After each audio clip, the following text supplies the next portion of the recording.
The gavel came down like thunder. Sold to bidder 247 for $485,000. I lowered my paddle and felt something crack open in my chest, not heartbreak, but something deeper. Justice, maybe. Or revenge dressed up in a three-piece suit. Before we jump back in, tell us where you're tuning in from, and if this story touches you, make sure you're subscribed, because tomorrow, I've saved something extra special for you. The auctioneer's voice droned on about payment terms and closing dates, but I wasn't listening anymore. I was staring at the mortgage documents in my hands, the ones that would make me the legal owner of 1247 Maple Grove Lane. The same house where my mother had stood in the doorway 15 years ago, pointing down the front steps like I was some kind of disease she needed to scrub from her life. "You'll never amount to anything, Marcus," she'd screamed that day, her voice carrying across the manicured suburban street for all the neighbors to hear. "You're a disappointment and a failure, just like your father said you'd be." My father. Richard Holloway, pillar of the community, deacon at First Baptist, owner of Holloway Construction, the same company that had just filed for bankruptcy and lost the family home to foreclosure. He'd been standing behind her that morning, arms crossed, watching me load my beaten-down Honda Civic with everything I owned in this world, 3 garbage bags of clothes, a laptop that barely worked, and a $20 bill I'd found in my winter coat pocket. "Don't come back," he'd added, his voice cold as January rain. "You made your choice when you dropped out of law school. This family doesn't support quitters." The irony wasn't lost on me now.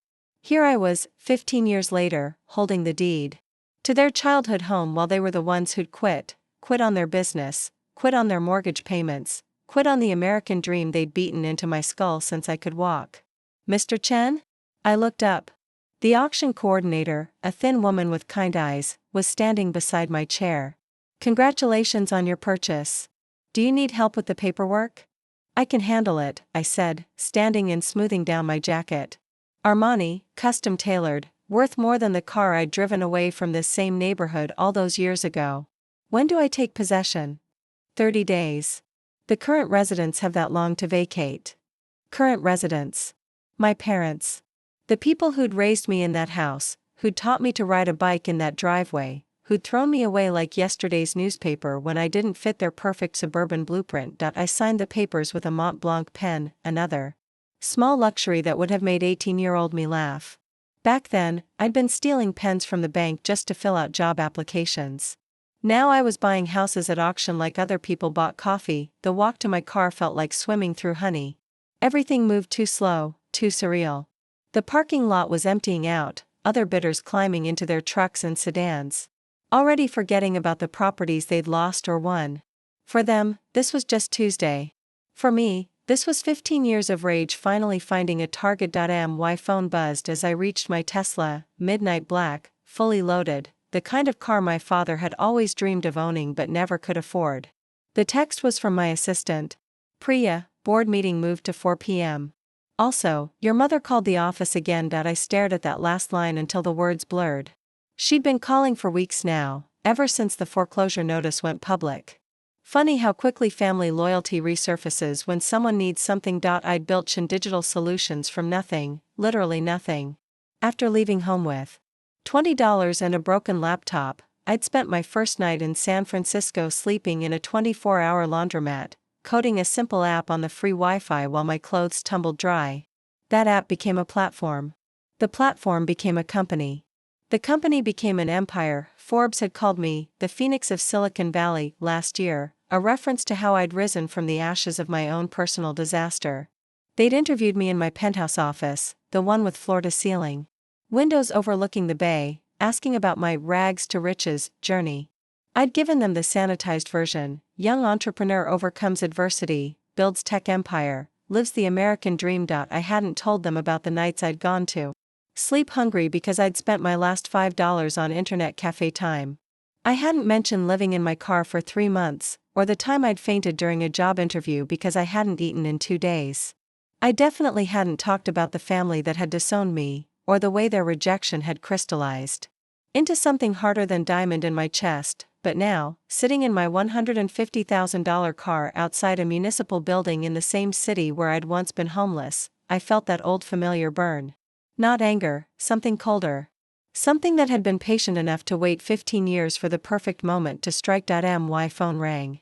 The caller ID made my stomach clench. Mom. I let it go to voicemail, then immediately called it back to hear what she'd said. Marcus, honey, it's Mom. Her voice was different now, smaller, desperate in a way I'd never heard before. I know we haven't talked in a while, but I really need to speak with you. It's about the house. Please call me back. I know you're successful now, and I'm so proud of you, sweetheart. We both are. Your father, he's been having some health problems, and with the business and everything, please just call me back. We need to talk. Proud of me. Now. After my face had been on the cover of Fortune magazine. After the Wall Street Journal had run a feature about my company's IPO. After I'd donated $2 million to childhood hunger programs and had the mayor of San Francisco give me a key to the city. I deleted the voicemail and started the car to the drive back to my office. Should have taken 40 minutes, but I found myself taking the long way, winding through neighborhoods I hadn't seen in years. San Francisco had changed so much since I'd first arrived here, broken and desperate. The tech boom had gentrified whole districts, turning dive bars into artisanal coffee shops and corner stores into boutique galleries. I'd been part of that change, for better or worse. My company occupied 12 floors of a gleaming tower in Soma, with my office at the very top. The elevator ride gave me time to think, to process what I'd just done. By the time the doors opened to my private floor, I'd made a decision. Priya, I called as I walked past her desk. Cancel my afternoon meetings. All of them? She looked up from her computer, concern creasing her forehead. Priya had been with me for 5 years, long enough to know that I never canceled meetings. Even the board presentation? Especially that one. And book me a flight to Sacramento. When? Tonight. She opened her mouth to ask why, then seemed to think better of it. Priya was good at reading the temperature in the room, which was why I paid her more than most CEOs made. How long will you be gone? I'm not sure. Maybe forever. I disappeared into my office and closed the door. The view from my window stretched across the bay to the East Bay Hills, golden in the afternoon sun. Somewhere out there, maybe an hour's drive away, my parents were probably sitting in their living room trying to figure out how to tell their neighbors they were losing the house where I'd taken my first steps. Where I'd learned to read. Where my mother had taught me to make pancakes on Sunday mornings and my father had shown me how to change a tire. Where they'd celebrated my acceptance to Stanford, back when I was still their golden boy, their ticket to respectability. Where they destroyed me. I pulled out my phone and scrolled through my contacts until I found the number I was looking for.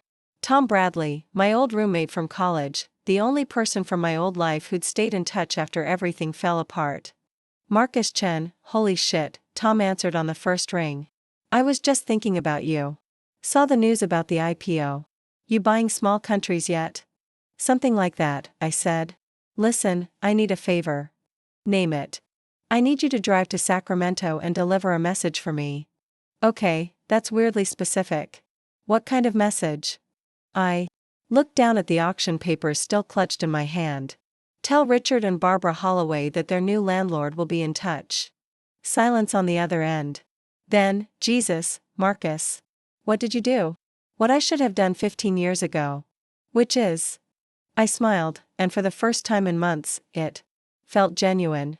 I bought their mortgage at auction. The house they threw me out of? It's mine now. Holy shit. Tom's voice dropped to a whisper. Are you kicking them out? That depends. On what? I leaned back in my chair and watched a container ship crawl across the bay, loaded down with cargo from a dozen different countries. All of it headed somewhere else, somewhere better. On whether they're ready to have a conversation they should have had 15 years ago. The line went quiet again. Outside my window, the sun was starting to set, painting the sky in shades of amber and rose. It was beautiful. In a way that made my chest ache. Marcus, Tom said finally, are you sure about this? I mean, they're your parents. No, I said, the words coming out harder than I'd intended. They made it very clear that I'm not their son. Now they get to find out what it's like to lose their family. I hung up before he could respond and sat in the silence of my office, surrounded by all the symbols of my success. Awards lined the walls. My Stanford diploma hung in a place of honor, even though I'd never graduated. Photos from charity galas. And tech conferences, me shaking hands with senators and celebrities and other people who mattered in this world, but none of it felt real. None of it felt like enough. I'd spent 15 years building myself into someone my parents would have to respect, someone they couldn't dismiss or throw away. I'd become everything they'd said I'd never be: successful, wealthy, important. And now, finally, I had the power to make them see what they'd lost when they chose their pride over their son. The auction papers felt heavy in my hands. Heavier than they should have been for just a few sheets of legal documentation. They were more than that, though. They were proof that the scared 18-year-old they'd kicked to the curb had become someone who could buy and sell their entire world without breaking a sweat. My phone buzzed with another text from Priya: flight booked. Leaves at 11 p.m. Car will pick you up at 9.3 hours. 3 hours to figure out what I was going to say when I saw them again. 3 hours to decide whether I was coming home to forgive or to destroy. Outside, the city lights were starting to flicker on, each one a small star in the gathering darkness. San Francisco had given me everything: success, wealth, respect. The chance to become someone who mattered. But it had never given me peace. Maybe it was time to go back to where it all began and finally put the ghosts to rest. Or maybe it was time to let them know that some mistakes can't be forgiven either way. Tomorrow was going to change everything. The Sacramento airport at midnight felt like stepping into a memory I'd tried to forget. The same stale air, the same fluorescent lights buzzing overhead like dying insects. I'd flown out of this place 15 years ago on a Greyhound ticket that had cost me 18 of my last $20, leaving behind everything I'd ever known, and now I was back in a private jet, wearing a suit that cost more than my parents' monthly mortgage payment had been. Funny how time changes everything except the knot in your stomach. Tom was waiting for me at baggage claim, looking exactly the same as he had in college, still wearing band t-shirts and jeans with holes in them, still grinning like the world was one big joke he was in on. He'd been my roommate at Stanford for 2 years, back when I thought I was going to be a lawyer like my father wanted. Back when I still believed their love was unconditional. "You clean up nice, Chen," he said, pulling me into a hug that smelled like coffee and cigarettes. Very successful businessman returns to destroy his enemies. That obvious? The private jet was a subtle hint. He grabbed my bag, a single carry-on, since I didn't know how long I'd be staying. "So, did you deliver the message?" His smile faded. "Yeah, about that. We need to talk." We walked to his beat-up Honda in silence, the same kind of car I'd driven away in all those years ago. The irony wasn't lost on me. "They know it's you," Tom said once we were on the highway. "I mean, I didn't tell them, but they figured it out pretty quick. Your mom went white as a sheet when I mentioned the new landlord. Then she started crying." "Good. Marcus, no." I cut him off. "You didn't see her face when she threw me out. You didn't hear what she said." Tom was quiet for a moment. "What did she say?" I'd never told anyone the whole truth about that day. Not Tom, not any of the therapists I'd seen over the years, not even myself most of the time. But sitting in the darkness of his car, watching the familiar landmarks of my childhood slide by, the words came out like poison I'd been carrying in my veins. She said I was a mistake. That she should have listened to my father from the beginning. And never had a kid. I stared out the window at a McDonald's where I'd worked my first job. She said I was just like my grandfather, worthless and weak, destined to fail at everything I touched. My grandfather had died when I was 8. He'd been a drifter, an alcoholic who'd abandoned my father when he was just a kid. To my parents, he was the family shame, the cautionary tale they used to keep me in line. "Don't be like him," they'd say whenever I stepped out of their perfectly planned path. "Don't become nothing." "Jesus," Tom whispered. That's when I knew they were never going to forgive me for dropping out. It wasn't about the money they'd spent on tuition or the embarrassment in front of their friends. They genuinely believed I was broken somehow. Defective. We drove past my old high school, where I'd been valedictorian and student body president and everything a suburban family could want in a son. The same school where my mother had bragged to other parents about how I was going to be a lawyer. How I was going to make something of myself. "Where are they now?" I asked. "Still in the house. They've got until the end of the month, but..." Tom hesitated. "Marcus, your dad's sick. Really sick. Barbara told me he's been having heart problems, and the stress from the business failing. He looks like a ghost, man." I felt something twist in my chest, but I pushed it down. "He should Have thought about that before he chose his pride over his son. And your mom? What about her? She asked me to give you this. Tom reached into his jacket and pulled out an envelope, cream-colored and thick, with my name written on it in my mother's careful handwriting. The same handwriting that had signed birthday cards and school permission slips and, once upon a time, love notes in my lunchbox. I stared at the envelope like it might explode. I don't want it.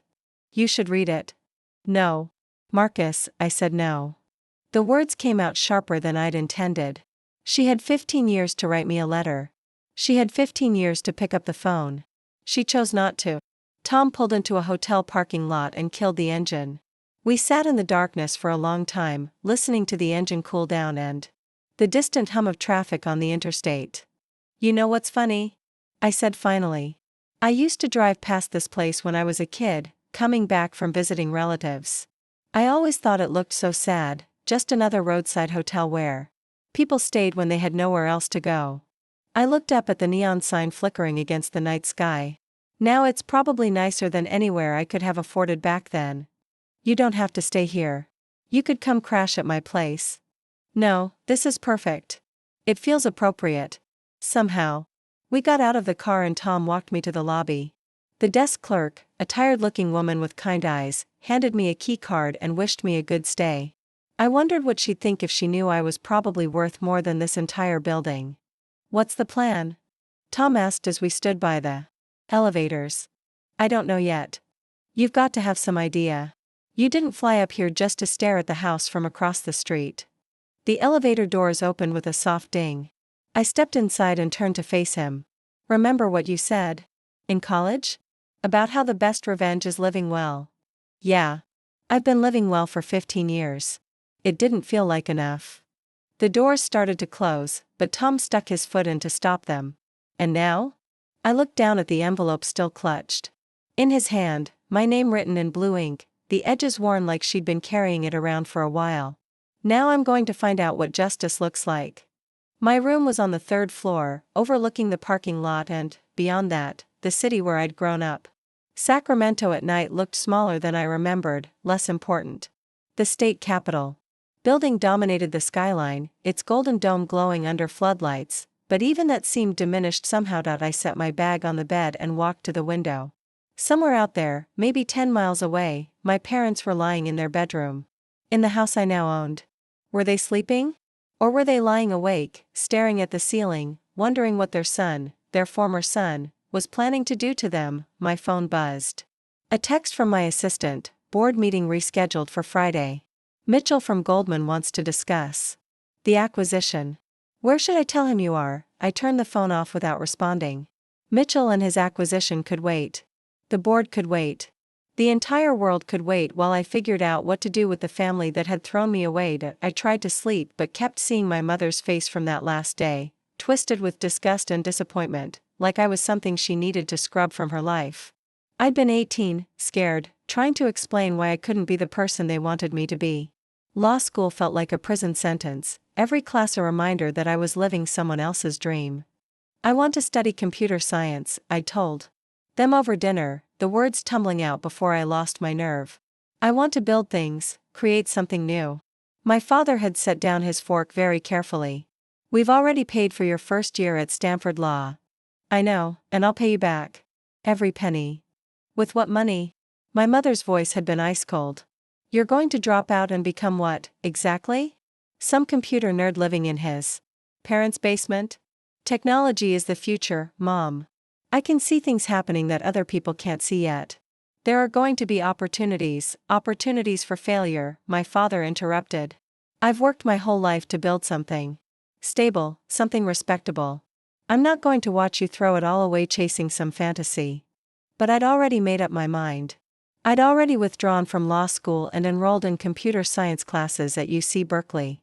I'd already started learning programming languages in my spare time, staying up until 3 in the morning writing code that felt more like poetry than work. When I told them, that's when everything went to hell. The fight lasted 3 hours. Voices raised, doors slammed, ultimatums thrown around like weapons. In the end, my father had given me a choice: come back to law school and stop this nonsense, or get out and don't come back. I'd chosen to leave. At 6 in the morning, my phone started ringing. I'd been awake for hours, staring at the ceiling. And when I saw Tom's name on the caller ID, I almost didn't answer. "You need to get over here," he said without preamble. "Now." "What happened?" "Your dad collapsed. Barbara called an ambulance about an hour ago." The words hit me like a punch to the chest. He's alive, but they took him to Sacramento. General. Your mom's a mess, Marcus. She's asking for you. I was dressed and in the rental car before I'd fully processed what he'd said. The drive to the hospital took 12 minutes, but it felt like hours. I kept thinking about the last thing my father had said to me, "Don't come back." Now he might be dying, and all I could think about was how those might have been the last words we'd ever exchange. The hospital smelled like disinfectant and desperation. I found Tom in the waiting room, looking haggard, cradling a cup of vending machine coffee like it was the only thing keeping him upright. "Where is she?" I asked. "Room 314. But Marcus, I was already walking away, following the colored lines on the floor that led to the cardiac unit. My heart was pounding so hard I could hear it in my ears, a rhythm that matched my footsteps on the linoleum. I found her sitting in a plastic chair outside room 314, still wearing the clothes she'd probably slept in. Her hair was disheveled. Her makeup smeared, and for the first time in 15 years, she looked her age. She looked up when she heard my footsteps, and our eyes met across the fluorescent-lit hallway. For a moment, neither of us moved.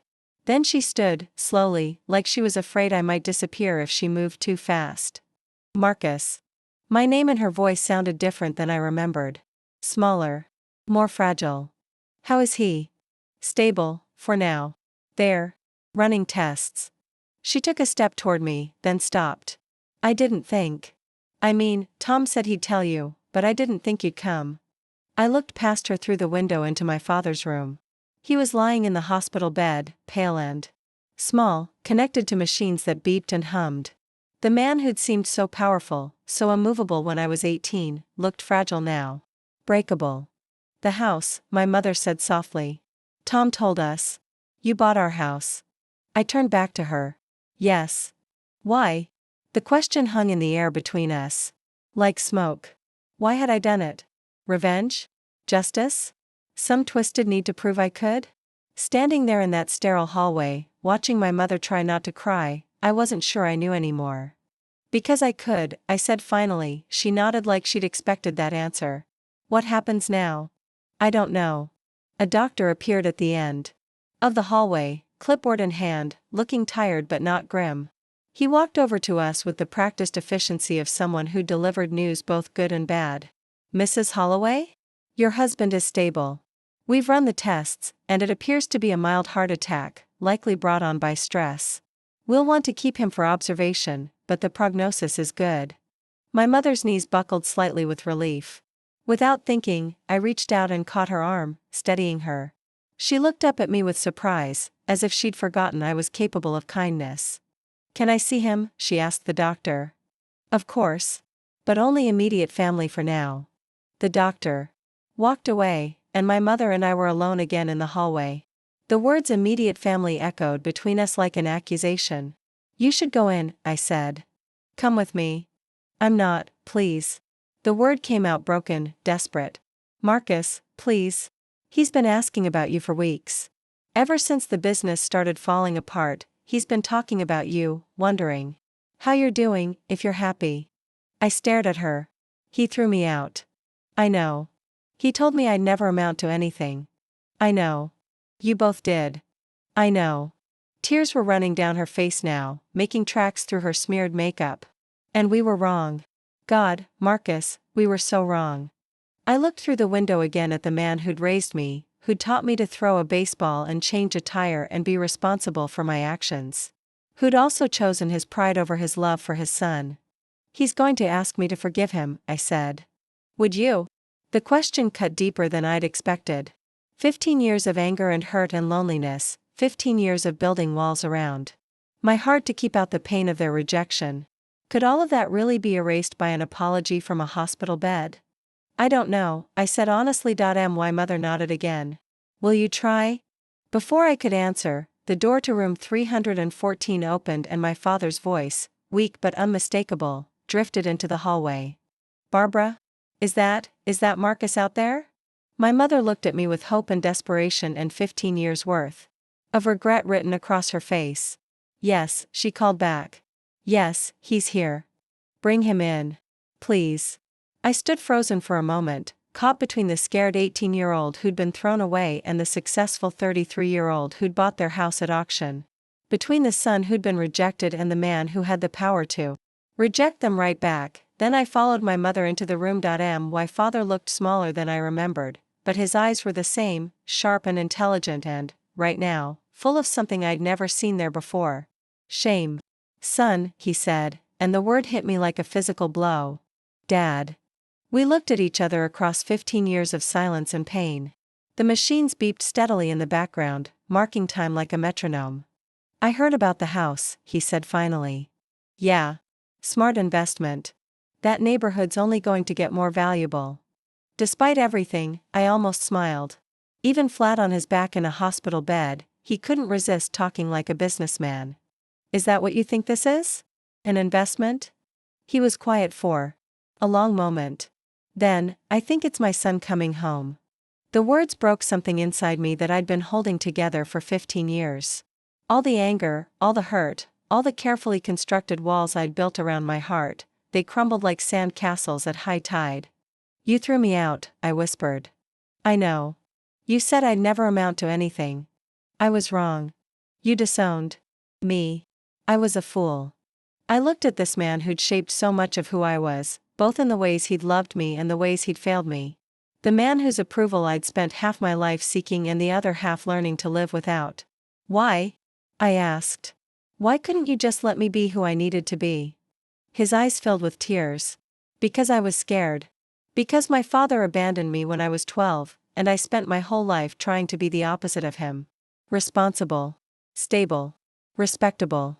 And when you wanted to change course, to take risks, it felt like you were choosing to be like him. Your father was an alcoholic who abandoned his family. I was trying to study computer science. I know that now. He struggled to sit up a little in the bed. Marcus, I followed your career. I know about your company, about the IPO, about the charity work. I've got a folder at home full of newspaper clippings and magazine articles. I'm so proud of you I could burst. Then why didn't you ever call? Because I was ashamed. Because I'd thrown away the best thing in my life over my own pride and stupidity, and I didn't know how to fix it. My mother was crying openly now, sitting in the chair beside his bed, clutching his hand like an anchor. We tried to call you, she said through her tears. After the first year, when we realized how wrong we'd been. But your number was disconnected, and we didn't know where you'd gone. I changed it, I said. I changed everything. I had to. I know. And that's on us. That's on me. My father's voice was getting stronger, more urgent. Marcus, I know I don't have the right to ask you for anything. I know I burned that bridge 15 years ago. But I'm asking anyway. Can you forgive a foolish old man who loved his son so much he destroyed him? I stood there looking at my parents, really looking at them for the first time since I'd walked into that room. They looked older, smaller, more fragile than the giants who'd loomed over my childhood. They looked like people who'd made a terrible mistake and spent 15 years living with the consequences. They looked like people who were sorry. The house, I said finally. What about it? I'm not going to kick you out. Relief washed over both their faces like sunrise after the longest night. But I'm not giving it back either. They looked confused, and I felt a smile tug at the corners of my mouth, the first genuine smile I'd had in the city. You're going to rent it from me. Market rate, fair terms, month to month. And you're going to pay rent to a landlord who happens to be your son. My father stared at me for a moment, then started to laugh. It was a rusty sound, like he hadn't done it in a while, but it grew stronger until he was actually chuckling. You're going to make us pay rent to our own kid? That's exactly what I'm going to do. Jesus, Marcus. You really did turn out to be a businessman after all. Among other things. My mother looked back and forth between us like she couldn't quite believe what was happening. Does this mean? It means we're going to try, I said. All of us. We're going to try to figure out how to be a family again. And if we can't? I thought about that for a moment, about the 15-year-old wound that was finally starting to heal, about the scared 18-year-old who'd driven away from this city with $20 and a broken heart. Then at least we'll have tried. My father reached out his hand, thin and pale, connected to an 4-line, but steady. I took it, and for the first time in 15 years, I felt like somebody's son again. Welcome home, Marcus. I squeezed his hand gently. It's good to be back, Dad. Outside the hospital window, Sacramento was waking up to a new day. The sun was rising over the city where I'd been born, where I'd been broken, and where I was finally ready to heal. I'd come back to destroy them, but maybe what I'd really come back for was to save us all. The mortgage papers were still in my jacket pocket, proof that I owned the house where I'd learned to walk and talk and dream. But sitting in that hospital room, holding my father's hand while my mother cried tears of relief and joy, I realized I'd already gotten everything I'd really come back for. I'd gotten my family back, and maybe that was worth more than any revenge I could have imagined. Up next, you've got 2 more standout stories right on your screen. If this one hit the mark, you won't want to pass these up. Just click and check them out. And don't forget to like, subscribe and turn on the notification bell so you don't miss any upload from us.